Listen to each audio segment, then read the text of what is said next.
My first reaction was, oh, he's going to wind up on a new team. You had a very different reaction as a former general manager in two different places. Walk me through it. Greeny, it's very unlikely that trade will happen because that team that's going to acquire Jonathan Taylor, be it Miami or somebody else, is going to have to give him a massive new contract, which is very different than what happened with Christian McCaffrey when he went from the Panthers to the 49ers. He had gotten the big extension, and San Francisco absorbed very reasonable salary. So I have been there, Greeny. It is very hard this time of year to justify putting Jonathan Taylor, as great as he is, at that $16 million a year upper echelon of the running back market and give up a premium pick that we know the Colts are going to want to have. I've been in that situation. It's a lot harder with the player than it is the team. And therefore, in my opinion, Greeny, it's very, very unlikely that a trade will happen by Tuesday deadline that the Colts have imposed. And you were making the point too, Danny. I'll give you the floor, but let me just get this last piece out. If you were Jonathan Taylor, Mike T., and his agent right now, how would you feel? I'm pissed. I'm saying you put me in the worst situation possible. You gave me permission around this time of year. If you had given me permission in March when there's the most amount of cap room, the most amount of draft choices, I'm going to be a whatever, a Dolphin, a Bill, a Cowboy. But to do this to me now is unfair. Jim Irsay is a smart and calculating, albeit eccentric owner. He knows exactly what he's doing. What he wants to say on Tuesday, Greeny, is, look, the market's the market. You didn't get what you wanted. That's not the case. It's the timing of it. And now when you move this story forward, Greeny, Jonathan Taylor is going to have to decide, am I going to play or do I have a hold-in? Mm-hmm. All right, Danny, you've heard all of that. Yeah. I thought that was really important and interesting this morning. Danny, the floor is yours. Go. Unquestionably, Jonathan Taylor is getting the shaft right now. This is a complete, unraveling situation for him. Greeny, I have two questions just as a viewer of this. Either Kmart or Mike T. I'll ask the first one. These are legit.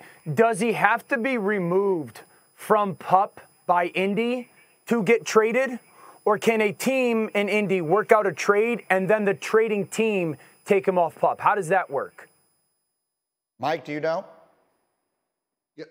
Yeah. You can certainly trade a player that's on PUP, but I would want to make sure that he's healthy and ready to go for 17 games. If I'm giving up, 2 twos or a low one and, $15 to $16 million a year, I'm going to want to know, Dan, that he could pass the physical. I think the fact that he's on PUP is part of the tactic that he has right now. And my second question, Mike T., is this. Do they have to, if a team trades for him, is it mandatory that they sign him to a new deal, or is it just like expected? I live in the world of, let's say, the Cowboys, and the Cowboys are in that we're going all in mode. I don't care if it's for a one-year rental.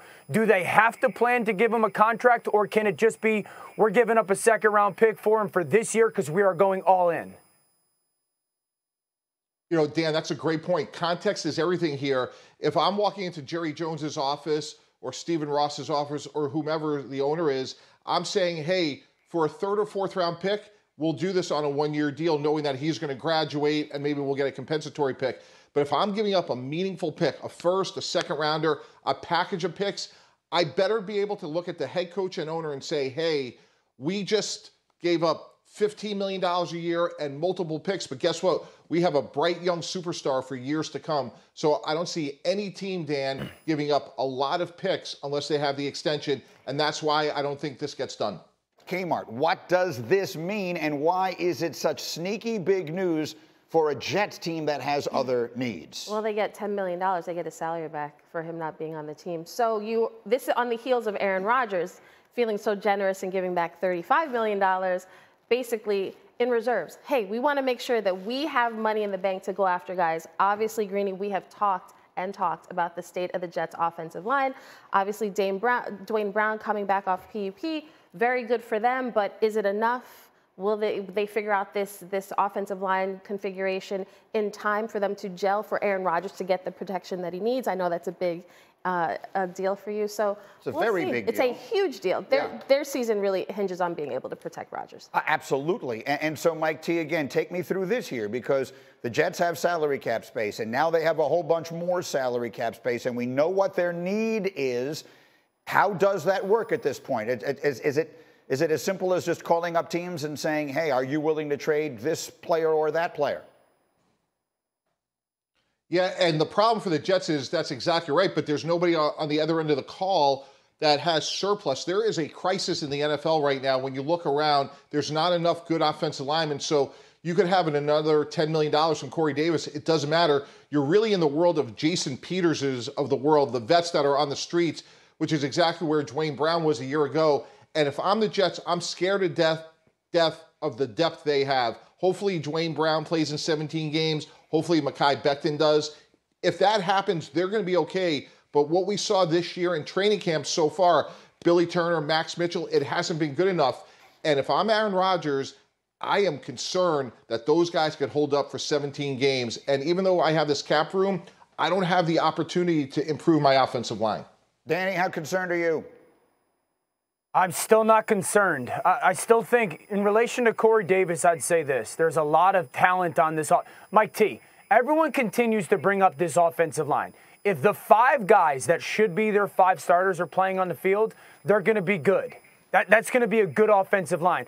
What team do we sit here and go, man, I got no concern about their offensive line? Kansas City?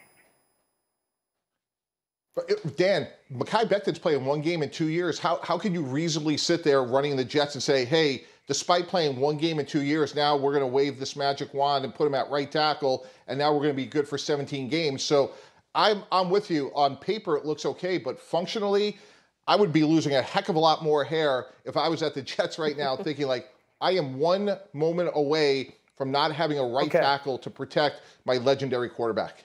One, totally agree. And I've said that before. Like, you're sitting there almost waiting and hoping, crossing your fingers that nothing happens to Mekhi Becton.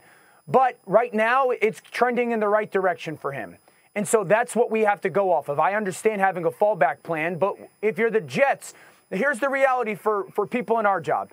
We can either continue to complain that the Jets' offensive line could be an issue, or understand that this is what it is. Unless they trade for a player like La'el Collins from Cincinnati, this is the offensive line that they have to go with, just like every other football team in the NFL. And if you place their 5 in regards to everyone else's 5 in the AFC, it's not all that different talent-wise. Listen, if is that your Andy Reid impersonation? That's it. Yeah. If you were looking for clarity on this situation, you did not get any yesterday. In fact, Andy Reid's comments only made you a little bit more concerned about the situation. Not just Chris Jones tweeting at a fan, yeah, I'll probably return week 8. That's because at that point he can, up until then, he can still get credit for an accrued season. But this situation, Chris Jones, he is their defense. He is their pass rush. And not only that, their other defensive end, Charles Omenihu, he's suspended for 6 games. So if you're Chris Jones, you're looking at the situation, you might say, you know what, I'll sit here, because what is this defense without me? And while you might think he doesn't have leverage, I don't want to be Patrick Mahomes or Andy Reid going into a game knowing that Steve Spagnuolo has to figure out how to make it all fit without their best player. Well, that's the thing. He's not franchise tagged, so he can hold out as long as he wants. So the question then, Dan, is how much is his leverage, which is to say, how valuable is he to that team? Danny, what's the answer? This is the biggest story in the NFL right now and for the foreseeable future. He's the most important person on their team that doesn't have the name of Patrick Mahomes or Travis Kelce. 14 days from now, the Detroit Lions are going down to Arrowhead. And I can promise you this. If Chris Jones ain't there, they're going to run the football down Kansas City's throat. That is going to happen. And not only that, but they have to deal with Chicago at some point in their run game and Jacksonville in the first 6 or 7 games of the season. So this is a massive story. To be honest with you, Greeny, I probably haven't paid enough attention to it because I thought he would be signed. And I still think and hope that he will for the Chiefs' sake. But just like let's think about this for Kansas City right now.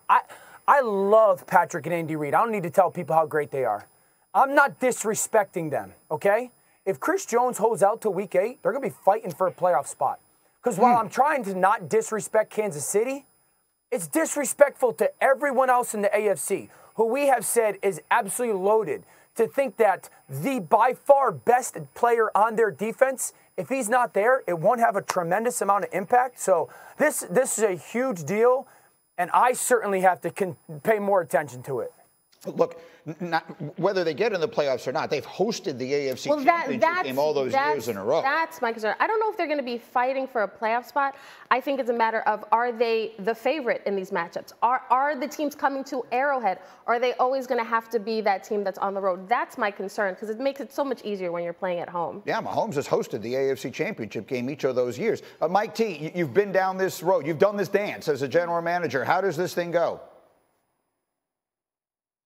Yeah, just to advance the story, even if he's signed Greedy, I am scared to death that he'll be ready to go to play Detroit, as Dan alluded to. Bigger guys, out of structure, come back. They're just not in the same shape. Even if they're working out, a soft tissue injury is very much on the table. I would have him on a pitch count. I love Detroit on opening day because of that. And if he comes back and even signs a deal, it could be 10 plays week 1, 20 plays week 2. There's a massive amount of pressure on their last 2 first-round picks. George Karlaftis a year ago, Felix Uzama this year. Those young defensive linemen are going to have to play great. Kmart alluded to one suspension, and knowing that Chris Jones will, even if he comes back, won't be the same player. They're going to need to generate a pass rush with George Karlaftis and Felix Uzama. Thanks for watching ESPN on YouTube. For live streaming, sports, and premium content, subscribe to ESPN+.